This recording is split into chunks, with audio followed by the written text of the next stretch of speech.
Hello students, welcome back to your YouTube channel the Dhruv education hub. So ये जो अपना channel रहेगा इसके ऊपर आपको कम्प्लीटली 11th और 12th के जो मैथमेटिक्स है वो आपको डिटेल्ड समझाई जाएगी, एक्सप्लेन की जाएगी। सो बिना सोचे समझे ही आप चाहे इस चैनल को क्या कर सकते हैं, सब्सक्राइब कर सकते हैं। अगर आप चाहते हैं कि आपके पास में डेली वीडियोज़ आती रहें तो आपको सब्सक्राइब करना बिल्कुल नहीं भूलना है। ओके, डिटेल्ड आपको सारे के सारे नोट्स यहाँ से अवेलेबल हो जाएंगे। 12th क्लास को अपन आज एक टॉपिक जिसका नाम है मैट्रिक्स, उसको अपन क्या करने वाले हैं, शुरू करने वाले हैं। ओके, हर एक चैप्टर, हर एक क्वेश्चन मिलेगा आपको। सबसे पहले अगर मैं बात करूं तो अपने पास में जो मैट्रिक्स है उसके अंदर सबसे पहला पॉइंट आता है टाइप ऑफ मैट्रिक्स। क्या आता है? टाइप ऑफ मैट्रिक्स आता है। इससे पहले भी मैं अगर बात करूं तो मैं थोड़ा सा आपको एक्सप्लेन कर देता हूं इसके मैट्रिक्स के बारे में। क्या है मैट्रिक्स अपने पास?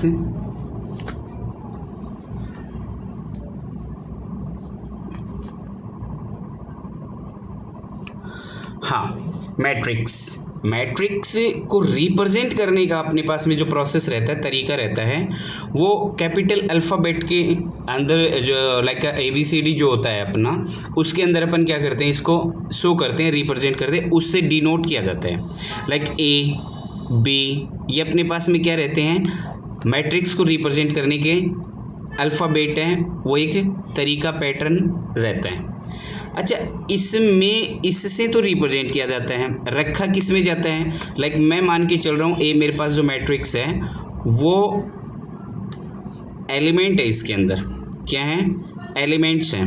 भाई यहाँ पे ये जो मैं आपको बॉक्स सा बना के दिखा रहा हूँ, इसके अंदर मेरे पास में क्या रखा जाता है, मैट्रिक्स के एलिमेंट रखे जाते हैं। लाइक अगर मैं बात करूँ A11, A12, A21, A22, ठीक है, इस टाइप से रहता है। अपने पास में और भी नंबर्स रह सकते हैं, कोई दिक्कत नहीं है। अब ये मेरे पास में ए से इसको रिप्रेजेंट किया जाता है। ये जो आपको बॉक्स दिख रहा है इसके अंदर ये वाले जो नंबर आपको जो भी दिख रहे हैं, इसे मैं एलिमेंट कहता हूँ। और हिंदी मीडियम की अगर मैं बात करूँ तो ये अपने पास में क्या हो जाते हैं, अवयव हो जाते हैं, ठीक है। और इंग्लिश मीडियम में मैं इसको क्या बोलता हूँ, एलिमेंट बोलता हूँ। तो मेरी बात आप समझ पा रहे होंगे। ओके, तो ये मेरे पास में एलिमेंट्स हैं, like A11, A12, A21, A22, ये सब के सब मेरे पास में क्या हैं, एलिमेंट्स हैं। अच्छा, इसके बाद अगर अपन बात करें तो यहाँ पे ये जो आपको दिख रहा है A11 और A12, ये मेरे पास में रो होती हैं। क्या होती हैं? रो, जिसे मैं हिंदी में अगर बात करूं तो पंक्ति हो गई, और इंग्लिश में क्या हो गई, रो, जिसे मैं R से रिप्रेजेंट करता हूं। और ये मेरे पास कौन सी रो हो गई, फर्स्ट रो हो गई, इसलिए मैंने इसको R1 से रिप्रेजेंट कर दिया। एंड दिस इज सेकेंड, जो मेरे पास में क्या रहेगी, R2 रहेगी। रो है वो सेकेंड रो है, इसलिए मैंने इसको R2 से रिप्रेजेंट कर दिया। ये मेरे पास में है A11 और A21, ये अपने पास में क्या रहेगा, ये अपने पास में कॉलम रहेगा, और ये फर्स्ट कॉलम है इसलिए मैंने इसको C1 से, and this is second column, so C2 से मैंने इसको क्या कर दिया, रिप्रेजेंट कर दिया। और मैं उम्मीद करता हूँ ये जितने भी मैं आपको पॉइंट्स बता रहा हूँ ये आप बिल्कुल अच्छे तरीके से तैयार कर लेंगे, क्योंकि विदाउट एलिमेंट, बिना सोचे समझे, विदाउट रो, अगर आप इन चीज़ों को नहीं पकड़ पाते हैं, C1 C2 हो गया, R1 R2 हो गया, तो फिर ये आगे जाके थोड़ा सा प्रॉब्लम है वो आपको फेस करना पड़ेगा, चीज़ें नहीं समझ में आएगी। इसलिए मैं आपको पहले ही क्लियर कर देता हूँ ये सारी चीज़ें। ओके, अच्छा, इसके अंदर मेरे पास में जो पंक्ति होती है उसको मैं यहाँ पे स्टार्टिंग में, चलो मैं यहाँ पे बता रहा हूँ आपको, क्योंकि ये बहुत ज़्यादा हो गया एक ही जगह, इसलिए मैं इसको ऐसे बता रहा हूँ। चलो, A11, A12, ठीक है, A21, A22, और यहाँ पे A31 और A32 ले रहा हूँ ताकि और चीज़ें अच्छे से क्लियर हो जाएं आपकी।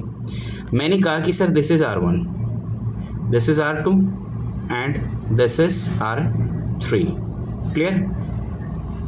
ये C1 हो गया sir, and this is C2। Okay, ये मेरे पास में जो रो रहती है यहाँ पे मैं लिखता हूँ पंक्ति को, और ये रहेंगे मेरे पास कॉलम,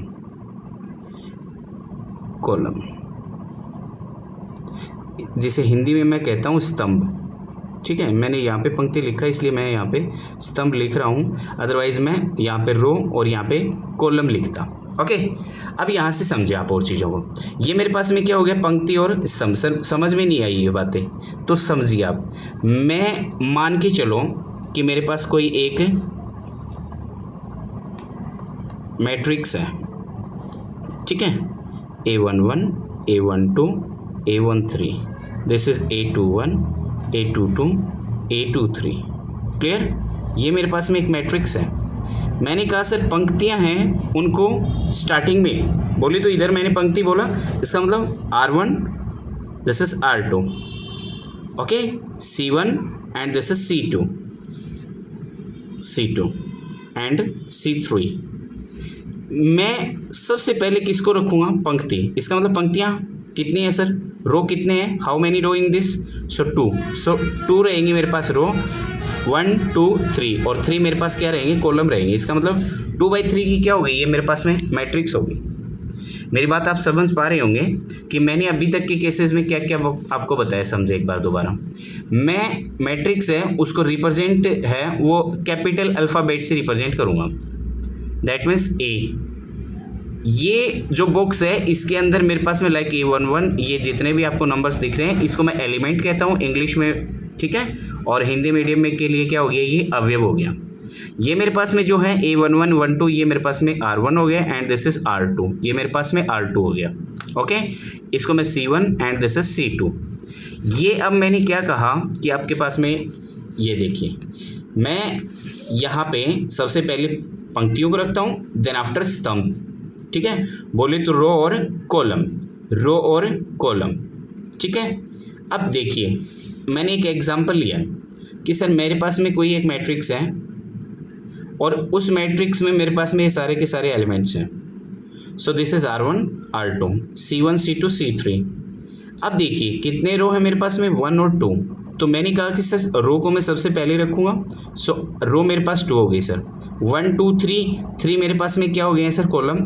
सो 2/3 का क्या हो गया मेरे पास में, ये मैट्रिक्स हो गया है। सो ये डायरेक्ट क्वेश्चन पूछा जाता है, आपको कोई एक मैट्रिक्स देगा सामने वाला और पूछ लेगा कि सर ये कितने बाई कितने का क्या है, मैट्रिक्स है। आपको इस टाइप से आंसर बताना है। 2/3 का हो गया सर ये, जिसके अंदर मेरे पास देखो 2 तो रो हो गए और 3 मेरे पास कॉलम्स हो गए। सो 2/3 का क्या हो गया, ये मैट्रिक्स हो गया है, ठीक है। और मैं उम्मीद करता हूँ अभी तक के केस में मैंने सारी की सारी जितनी भी बातें आपको बताई है ना, वो सारी की सारी बातें आपको समझ भी आ गई होंगी। और अगर ये सारी की सारी बातें अगर समझ में आ गई ना आपको, तो फिर आपको सोचने की बिल्कुल भी ज़रूरत नहीं है। अब मैं आगे बढ़ता हूँ। अब यहाँ से मेरे पास में क्या निकल के आता है, टाइप ऑफ मैट्रिक्स निकल के आते हैं, ठीक है, आव्यूह के प्रकार निकल के आते हैं कि सर कितने टाइप की होती है सर मैट्रिक्स। तो उसको अपन अभी के अभी समझेंगे इसी वीडियो के अंदर। टाइप ऑफ मैट्रिक्स हो गया और भी बाकी सारी चीज़ें मैं आपको बताऊंगा, है ना, थोड़ा सा आप ध्यान रखें ना। देखिए सबसे पहले अगर मैं बात करूं तो इसके अंदर टाइप ऑफ मैट्रिक्स है, आव्यूह के जो प्रकार लिख रखे हैं ना, उसके अंदर सबसे पहले जो फर्स्ट में आएगा वो रो मैट्रिक्स आएगा। क्या आएगा, रो मैट्रिक्स।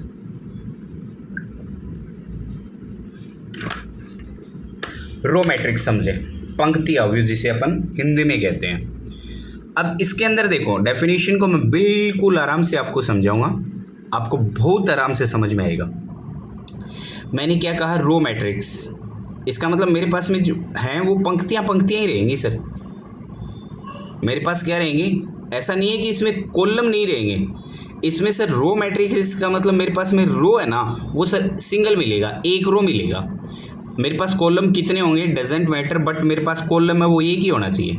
जैसे देखो वह अवयव जिसमें केवल एक ही क्या हो, पंक्ति हो। पंक्ति इन द सेंस आपके पास में क्या रहे, एक ही रो रहे, एक ही रो रहे।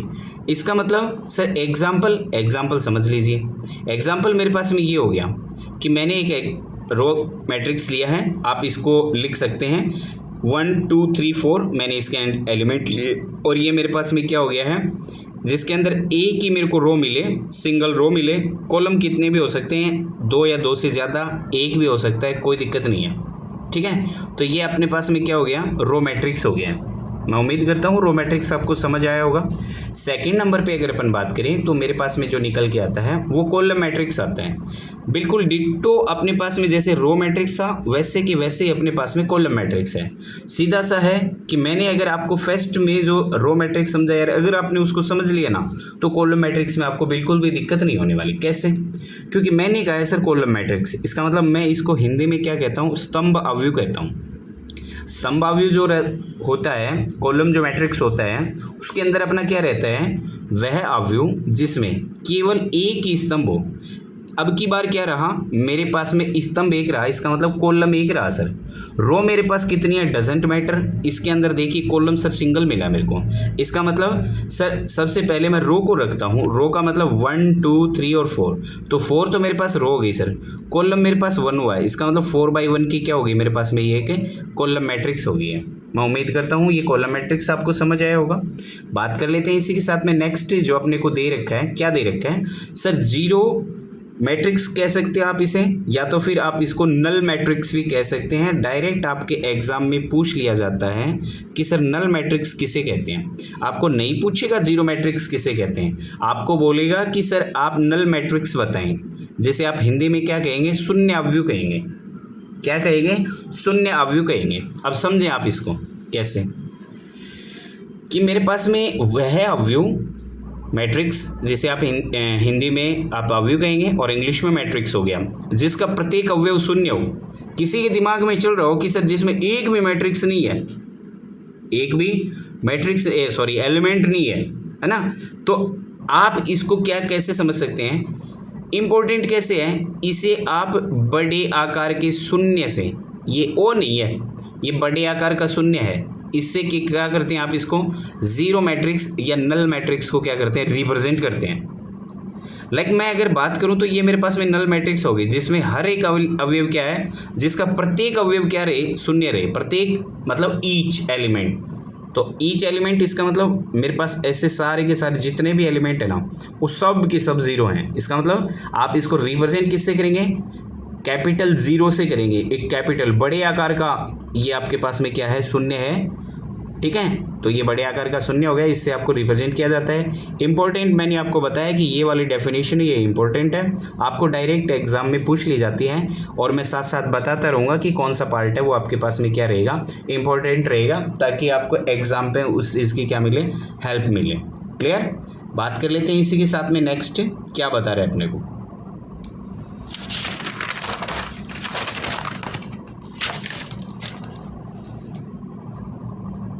देखिए अपने को क्या बोला इधर, सर वर्ग अवयव स्क्वायर मैट्रिक्स की बात करते हैं। स्क्वायर मैट्रिक्स किसे कहते हैं, तो स्क्वायर मैट्रिक्स आप किसे बोलेंगे, वर्ग अवयव वह अवयव जिसमें पंक्ति और स्तंभ क्या रहे, समान रहे। कहने का मतलब रो और कॉलम इक्वल रहे। क्या रहे, रो और कॉलम इक्वल रहे। मैंने एलिमेंट इक्वल नहीं बताए हैं कि एलिमेंट की वैल्यू इक्वल हो, मैंने ऐसा कुछ नहीं कहा है, ध्यान दे मेरी बात पे। मैंने कहा है आपके पास में कि सर वर्ग जो अवयव रहता है, स्क्वायर जो मैट्रिक्स रहता है, उसके अंदर आपके पास में क्या रहेगा, रो और कॉलम समान रहेंगे। समान का मतलब देखिए आपके पास में कितनी रो हैं इसके अंदर, तो 1 2 और 3 रो हैं इसके अंदर। कॉलम काउंट कीजिए 1 2 और 3 मेरे पास में क्या हो गई, कॉलम हो गई। इसका मतलब 3/3 का क्या हो गया, मेरे पास में एक मैट्रिक्स हो गया, जिसे मैं किस नाम से रिप्रेजेंट करता हूँ, किससे बोला जाता है, वर्ग अवयव, या फिर मैं बोलूँ तो स्क्वायर मैट्रिक्स से इसको बोला जाता है। तो मेरी बात आप समझ पाए होंगे। नेक्स्ट समझिए, ये मेरे पास में क्या हो गया, वर्ग अवयव हो गया, कॉलम मैट्रिक्स स्क्वायर मैट्रिक्स हो गया। बात कर लेते हैं इसी के साथ में एक और नेक्स्ट जो डेफिनेशन है उसके बारे में। विकीर्ण अवयव टाइप ऑफ अपने पास में मैट्रिक्स चल रहा है, उसी के अंदर अपने पास में क्या है, विकीर्ण अवयव है, जिसे मैं डायगोनल मैट्रिक्स भी कहूँगा। क्या कहूँगा, डायगोनल मैट्रिक्स भी कहूँगा। मैंने जो नोट लगा रखे हैं ना बड़े इंपॉर्टेंट है, तो बिल्कुल आप इन नोट को तो आप विशेष ध्यान देंगे इन बातों पे, ठीक है। और डेफिनेशन इतनी क्लियर करवा दूंगा मैं आपको कि आपको दोबारा कहीं से पढ़ने की ज़रूरत नहीं पड़ेगी, कहीं से भी मैं बता रहा हूँ। तो आपके पास में क्या हो गया, विकीर्ण अवयव हो गया, जिसे मैं डायगोनल मैट्रिक्स भी कहता हूँ। इसके अंदर होता क्या है सर, वह अवयव जिसमें मुख्य विकिरण के अलावा सभी अवयव क्या हों, शून्य हों। मुख्य विकिरण कौन सा होता है सर? लीडर डायगोनल क्या होता है सर? Lead diagonal.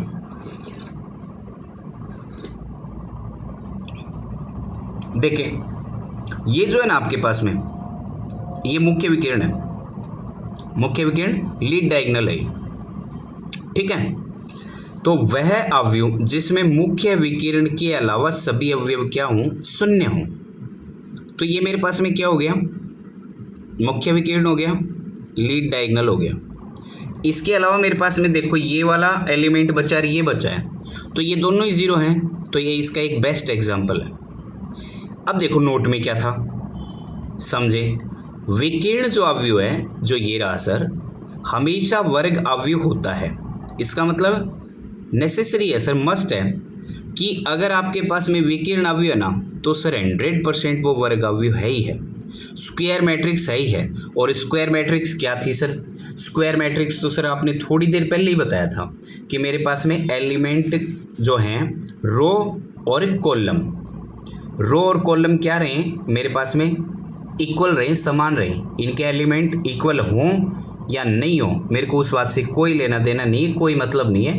मैं एक ही बात जानता हूँ कि सर जो वर्ग अवयव होता है उसके अंदर मेरे पास में रो और कॉलम है, वो क्या रहते हैं सर, इक्वल रहते हैं, ठीक है। कहने का मतलब नंबर ऑफ रो और नंबर ऑफ कॉलम, ठीक है। और आपने कहा सर विकिरण जो अवयव है वो 100% वर्ग अवयव तो होगा ही होगा। इसके साथ साथ में जो मुख्य विकिरण है, इसके अलावा जो मेरे पास में जितने भी एलिमेंट बच गए ना, वो सर शून्य होंगे, जीरो होंगे।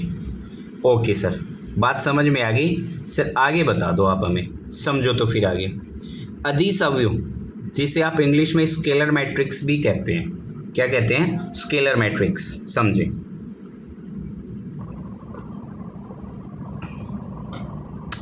वह अवयव जिसमें मुख्य विकिरण के सभी अवयव समान हैं। मुख्य विकिरण के सभी अवयव, स्केलर किसे कहा है, अदिश किसे कहा है? वह अवयव जिसमें मुख्य विकिरण के सभी अवयव क्या रहते हैं सर, समान रहते हैं। कैसे सर? मैंने कहा सर ये लीड मैट्रिक्स है, मुख्य विकिरण है, इसके एलिमेंट क्या रहेंगे सर, समान। समान का मतलब ये 4 है तो ये 4 रहेगा सर, ठीक है। अब समझें, बहुत शानदार बात है कि सर जो स्केलर मैट्रिक्स है ना, जो आपके पास में अधिक अवयव है, वो भी वर्ग अवयव ही होता है सर। सॉरी, इसका मतलब एक बात तो मेरे को समझ आ रही है सर, चाहे मैं विकिरण मैट्रिक्स की बात करूं, चाहे मैं अदिश मैट्रिक्स की बात करूं, सर दोनों ही क्या रहेंगे मेरे पास में, वर्ग अवयव तो रहेंगे ही रहेंगे। ये देखो लिख रखा था। इसके साथ साथ समझें, स्केलर मैट्रिक्स एक वर्ग अवयव के साथ साथ एक विकिरण अवयव भी होता है। और विकिरण अवयव क्या था कि मेरे पास में जो मुख्य विकिरण है उसके अलावा जो मेरे पास में जो भी बचते हैं एलिमेंट, वो शून्य रहेंगे, जीरो रहेंगे। और ये मेरे पास में क्या हो गया सर, ऐसा बेस्ट एग्जांपल हो गया। मुख्य विकिरण के अलावा सर जीरो भी है, इसका मतलब ये विकिरण अवयव तो है ही है। इसके साथ साथ में क्या रहेगा, अदिश अवयव। अदिश अवयव की डेफिनेशन क्या थी कि मेरे पास में वर्ग अवयव होने के साथ साथ में वो क्या भी होना चाहिए, इसके जो एलिमेंट है मुख्य विकिरण के वो इक्वल होने चाहिए। तो 4 यहाँ पे, 4 यहाँ पे, इसका मतलब ये क्या हो गया, मेरे स्केलर मैट्रिक्स हो गया। नेक्स्ट समझे, नेक्स्ट है अपने पास में इकाई या तो फिर तत्समक अवयव, जिसे अपन यूनिट मैट्रिक्स कहते हैं। ये क्या हो गया सर, ये यूनिट मैट्रिक्स क्या होती है वो समझे तो फिर।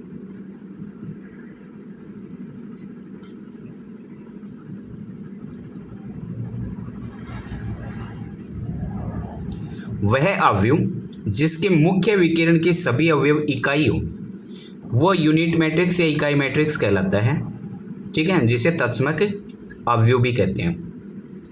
मुख्य विकिरण के सभी अवयव क्या हों, इकाई हों। तो ये मुख्य विकिरण ये था सर, और इकाई का मतलब एक, तो एक एक दोनों जगह है। इसके अलावा मेरे पास में कौन क्या है वो आगे समझेंगे, जो नोट मैंने डाल रखे हैं आपको बताऊंगा, उनको एक्सप्लेन करूंगा, तो समझें फिर आप।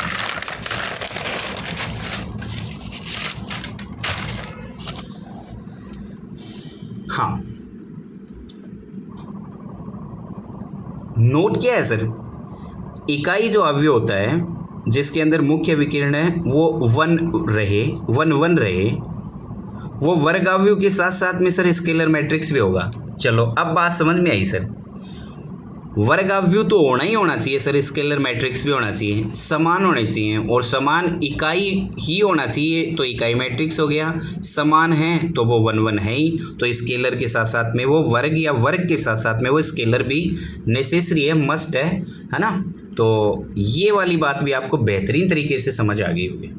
चलो नेक्स्ट बात करते हैं फिर अपन त्रिभुजाकार अवयव, इसे अपन ट्रायंगुलर मैट्रिक्स भी कहते हैं। ट्रायंगुलर मैट्रिक्स ये क्या होता है सर? आप इसके अंदर ट्रायंगुलर जो मैट्रिक्स है इसके अंदर आपके पास में पार्ट हो जाते हैं सर 2। कितने पार्ट हो जाते हैं? 2 हो जाते हैं। मैं समझाऊंगा कैसे, समझे। त्रिभुजाकार अवयव या तो फिर ट्रायंगुलर मैट्रिक्स, ऊपरी त्रिभुजाकार अवयव, ये फर्स्ट पार्ट है इसके अंदर, ऊपरी त्रिभुजाकार अवयव। अपर ट्रायंगुलर मैट्रिक्स, ऊपरी त्रिभुजाकार, ऊपरी का मतलब ऊपर और ऊपर को बोलते हैं अपर। त्रिभुजाकार ट्रायंगुलर हो गया और अवयव को मैट्रिक्स हो गया, इसका मतलब अपर ट्रायंगुलर मैट्रिक्स हो गया। ये होता क्या है इसके अंदर वो समझे। वह वर्गाव्यव, इसका मतलब नेसेसरी है, वर्गाव्यव तो होना ही होना चाहिए, जिसके मुख्य विकिरण के नीचे के सभी अवयव शून्य हों। तो अपने पास में क्या रहे? वह वर्गाव्यव जिसके मुख्य विकिरण है, तो मुख्य विकिरण तो सर ये होता है के नीचे के सभी अवयव शून्य हों। तो पहली बात तो ये कि सर ये 2/2 की मैट्रिक्स है, इसका मतलब वर्गाव्यव तो है, ये स्क्वायर मैट्रिक्स तो है ये सर। इसके अंदर मेरे पास में क्या रहता है? ये मेरे पास में एलिमेंट्स हैं। मैंने कहा कि सर जो मुख्य विकिरण है ये रहा सर मुख्य विकिरण, इसके नीचे के ऊपरी त्रिभुजाकार अवयव है, तो नीचे के जो एलिमेंट है वो शून्य रहे सर, 0 रहे। तो सर ये मेरे पास 0 हो गया। ये मेरे पास में लीड एलिमेंट, लीड डायगोनल था, तो ये क्या हो गया अपने पास में? इसका मुख्य विकिरण के नीचे के, तो नीचे मेरे पास एक एलिमेंट है वो 0 है, इसका मतलब ये ऊपरी त्रिभुजाकार अपर ट्रायंगुलर मैट्रिक्स है सर। चलो सर नेक्स्ट बात कर लेते हैं फिर शानदार एक और एग्जाम्पल के साथ में, है ना। एग्जाम्पल के साथ में अगर चीज़ों को समझेंगे ना बहुत बेहतरीन तरीके से आपको समझ आएंगे। क्या कह रहा है? निम्न त्रिभुजाकार अवयव क्या है अपने पास में? निम्न त्रिभुजाकार अवयव, जिसे मैं लोअर ट्रायंगुलर मैट्रिक्स कहूँगा। क्या कहूँगा? लोअर ट्रायंगुलर मैट्रिक्स कहूँगा। सर ये क्या बवाल है सर, तो समझे फिर आप। वह वर्ग अवयव जिसमें मुख्य विकिरण के ऊपर के सभी अवयव क्या हों? शून्य हों, ऊपर के, इसका मतलब ये मुख्य है सर, इसके ऊपर, तो ऊपर तो सर एक ही है, और वो क्या होना चाहिए मेरे पास में? शून्य, 0 होना चाहिए। तो 0 होना चाहिए, तो मेरे पास में ये किस टाइप की हो गई? लोअर ट्रायंगुलर मैट्रिक्स हो गई, निम्न त्रिभुजाकार अवयव हो गया मेरे पास में, ठीक है। तो ये मैंने बेस्ट से एग्जांपल बताए। वर्ग अवयव, इसका मतलब अपने पास में क्या हो गया? 2/2 की एक मैट्रिक्स है, और 2/2 की मैट्रिक्स है, इसका मतलब वर्ग अवयव तो है ही है। मुख्य विकिरण के ऊपर के, क्योंकि निम्न त्रिभुजाकार, इसका मतलब ये मेरे पास में कौन सी मैट्रिक्स है? लोअर ट्रायंगुलर मैट्रिक्स है। इसके ऊपर के एलिमेंट क्या है मेरे पास में? 0 है, शून्य है, ठीक है। तो मैं उम्मीद करता हूँ ये बेहतरीन सा जो मैंने आपको एक प्रकार से मैट्रिक्स जो एक्सप्लेन किया है, इंट्रोडक्शन मैंने आपको जो पार्ट करवाया है ना, वो एक वेल गुड तरीके से मैंने आपको समझाया है, और मैं उम्मीद करता हूँ समझ में भी आ गया होगा। और अगर समझ में आ गया तो मैं आपको 100% वादा करता हूँ, है ना, दावे के साथ ये बात कहता हूँ कि आपको डेली आपको क्लासेस मिलती रहेंगी, ठीक है। आप रेगुलर क्या करेंगे? क्लासेस ज्वाइन करेंगे, ठीक है। अभी अपना शुरुआती जो क्लासेस हैं इसके अंदर लाइव नहीं जुड़ पाएंगे अपन, क्योंकि अपने पास में उतने सब्सक्राइबर है नहीं कि अपन लाइव जुड़ पाएंगे एक बार, है ना। प्लान तो मेरा लाइव जुड़ने का था, बट क्योंकि कंडीशन होती है यूट्यूब की, तो अभी मेरे पास में लाइव सेक्शन है वो ओपन नहीं हुआ है, ठीक है। जैसे लाइव ओपन होगा उसके बाद में मैं आपकी लाइव क्लासेस लूँगा, है ना। 11th क्लास की जो मैथमेटिक्स है वो भी आपको आपके इसी चैनल से मिलेगी। तो किसी को अगर 11th क्लास का मटेरियल तैयार करना है देन वो क्या करे? इसी चैनल को सब्सक्राइब करें। हाँ, मैं इसी के साथ अगर बताना चाहूँगा कि अगर आप चाहते हैं कि सर हमें लाइक 11th 12th के अलावा जो मेरे पास मैथमेटिक्स है वो सीखनी है, तो वो सीखने का मतलब लाइक 10th हो गया, 9th हो गया, या नीचे की जो भी क्लासेस हैं उनका अगर मैथमेटिक्स आपको सीखना है, समझना है वेल गुड तरीके से, तो आपको मैं चैनल मेंशन कर देता हूँ। आपका अपना ही चैनल है ना, खुद का है अपना, Delhi mathematics hub. Delhi mathematics hub जैसे ही आप यूट्यूब पे सर्च करेंगे आपको मिलेगा, शानदार तरीके से आपको एक्सप्लेनेशन मिलेगा। उधर 10th क्लास से बोर्ड की क्लासेस है वो अपन ने शुरू कर रखी हैं, वेल गुड मटेरियल मिलेगा आपको। तो मैं लास्ट में यही कहना चाहूँगा आपको कि आप अपने इस चैनल को सब्सक्राइब करें, अपने फ्रेंड्स के साथ में ज़रूर शेयर करें, और आपको अगर समझ में आया ना तो लाइक बिल्कुल करना भूलना नहीं है। कमेंट में अच्छे अच्छे वाले कमेंट ज़रूर कर दें आप, ताकि वो जो मोटिवेशन है वो सबको चाहिए, हमें भी चाहिए, मेरे को भी चाहिए, है ना। और आपके एक लाइक और share subscribe with your best सा कमेंट, उसके साथ में आपको क्या रहेगा, हमें मोटिवेशन मिलेगा। ओके, तो मिलता हूँ मैं आपसे नेक्स्ट वीडियो के अंदर एक शानदार कंटेंट के साथ में। तब तक के लिए बाय, जय हिंद, जय भारत।